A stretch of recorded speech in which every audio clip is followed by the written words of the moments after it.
Silver is up big today, and this move actually surprises me quite a bit, which is why I have a warning for you for the next few months. We'll discuss that and a whole lot more as we explore.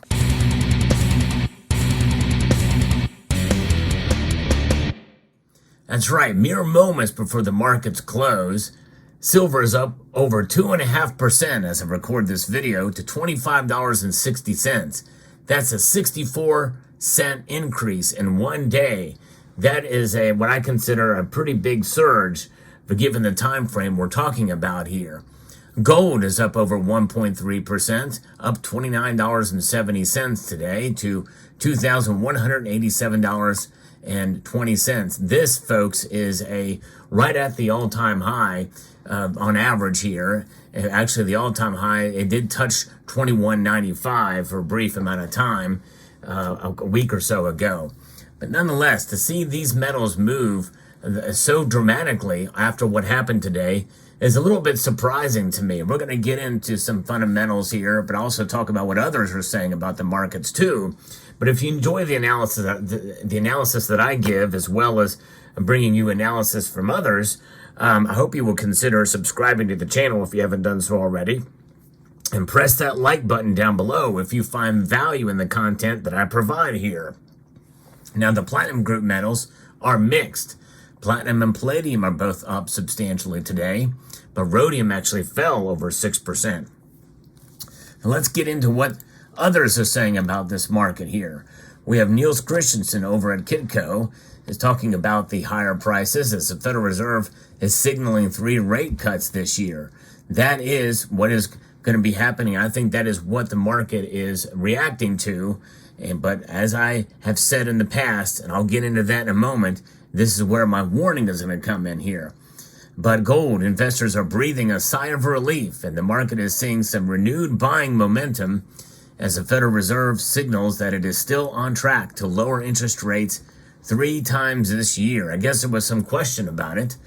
Wednesday, in a much anticipated move, the Federal Reserve announced that it would leave its Fed funds rate unchanged in a range between 5.25% and 5.5%. However, markets were more interested in central banks' forward guidance and where they see interest rates by the end of the year. And as I mentioned in yesterday's video, well, that is the key as to what's going to move silver and gold, is what the Federal Reserve is thinking about what the calculus is going to be as the year progresses. And they got their message, apparently. The central bank's updated interest rate forecast, also known as the dot plot, shows the committee sees the Fed funds rate ending the year at 4.6%, which is unchanged from December. The gold market was trading in a relatively neutral territory ahead of their announcement and then jumped into positive territory in the initial reaction. The gold market has jumped as market starts firming their expectations of a rate cut in June, according to the CME Fed Watch tool. In fact, I've got that up now. And in the June meeting, it's now sitting at 67.4% chance that they're going to lower rates by 1/4 point in June. 7.5% think that they're going to lower by 0.5 percentage point, which is probably not likely to make that dramatic of a move that quick. So that's why it's lower. But 25% say they may leave it unchanged. I'm one of those that think it's going to remain unchanged because so far everything they've done has actually not helped at all. Inflation is still sticky, and it actually has increased some. So I don't know. I don't think they're going to lower it that soon, but that's just my feeling.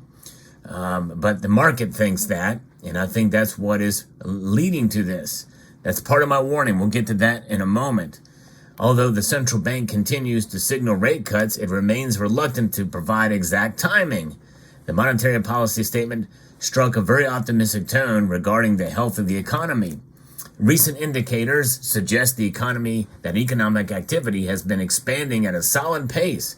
Job gains have remained strong, and the employment rate has remained low.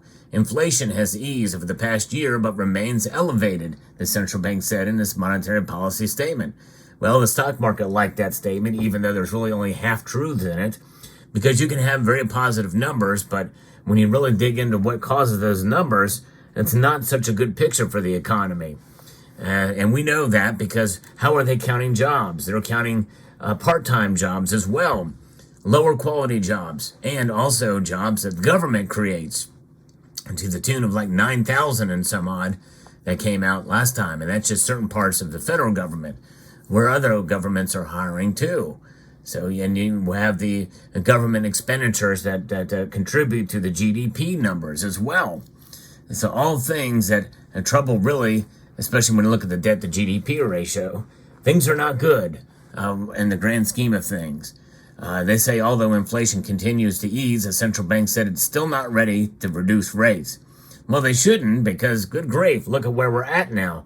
It's up 3.2% official number, but in reality, when we take a look at core and headline inflation, the average of that is over 3.6%. The updated projections and the impending easing cycle could be a shallower than markets expected. The updated projections show that central bank expects interest rates to end 2025 at 3.9%, which is up slightly from 3.6% as reported in December. That's the long game for where things could be going. Interest rates are expected to end in 2026 at around 3.1%, up from the previous forecast of 2.9%. So they're going to be much more careful on how they do these rate cuts. But still, the precious metals are reacting positively, thinking it's going to come sooner rather than later. Along the shallower interest rate cuts, the Federal Reserve has become fairly optimistic regarding the health of the U.S. economy, as we talked about that. 2.1% GDP this year's. That's what they project for the year, which is significantly higher than the December's estimate of 1.4%. That's why the stock market is up. But look at all the spending that's going on in Washington. Again, I cannot stress this enough. We are spending every 100 days $1 trillion in this country. That is unsustainable, folks. And likely they would spend a lot more if they could. It's crazy. It's crazy what's going on here. And look, if they talk about the labor market and everything like that, we know how those numbers are inflated to make themselves look good. That's the chefs at the Cook the Books Club. Again, talking about the labor market. What is contributing to the labor market? A lot of that is going to be government jobs and part-time jobs. And and keep people still returning to work from COVID shutdowns. And there's still a lot of places that are still in need of help. And people are spending money. That's what's contributing to the GDP, not only from government expenditures, but also people buying goods and services that they know are going to go up in the next couple of months because of inflation. And so it's a hot market now because of that, because people are trying to protect themselves.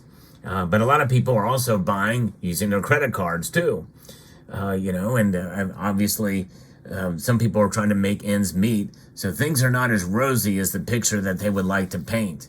Now, what's going on in July? What is the calculus for July's meeting? Many people feel that they're going to definitely lower rates by then. 47% say it'll be a quarter-point rate cut, and 36% say it's going to be down to 475 to 500. In other words, full half a point from where we are at right now. Only 12.9% say it's going to remain the same. I think they probably will cut in July. Now, they're expecting 3 cuts this year. And I think that is what has sparked this move in precious metals. So here's the warning for you folks. And that is that these numbers are baked in. If they change their calculus again, we could see precious metals mute themselves. In other words, they meet again. They give indication that they're going to keep them up for longer. Then I think we could see gold and silver fall back down again. And who knows, they may even touch on the territory that we've not seen in a while. In other words, maybe sub 24, and gold maybe even pushing around the low 2000s, like a 2010 or 2020, $2,050 per ounce. Now, be prepared that that could happen because they're baking this stuff in quickly. It's a reaction.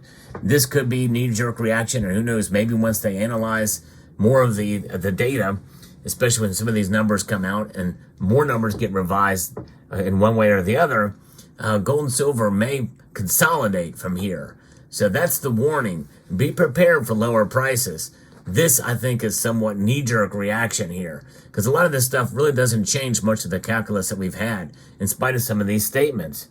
So just be concerned, be aware that that is a possibility. But we can enjoy these higher prices today. In fact, with silver, it hit a high today of $25.69, which is a 31 cents shy of 26. It's just that there's silver especially has a lot more hurdles to get to that $28, which is what I predicted we would see this year. I'm really no more confident that we're going to see $28 than I was when silver was just now pushing above 23. It's just there's so many things that work against it, so many different factors that can come into play. Notwithstanding, the gold to silver ratio is now come back down a little bit to 85.68. So we'll see how this plays out, but there's your market watch for today. Your look at where the precious metals complex is, gold and silver. Silver had an exciting day today. We'll see what happens as we press forward into the weekend here, but I think it's interesting to see the markets move today, and we can celebrate today, but it's probably not a good time to buy because I think we may see, if not a bigger pullback, as this all shakes out, we may see somewhat of a consolidation and somewhat of a pullback, and so that may be the time to make your buys. But we'll see what happens, and that's just my opinion. This is not financial advice by any stretch or measure. So let me know what your thoughts are in the comment section down below. Hope you found this video informative, insightful, and educational. I'd like to extend a multitude of gratitude to you all for watching and encourage you to please rate, share, comment, and subscribe.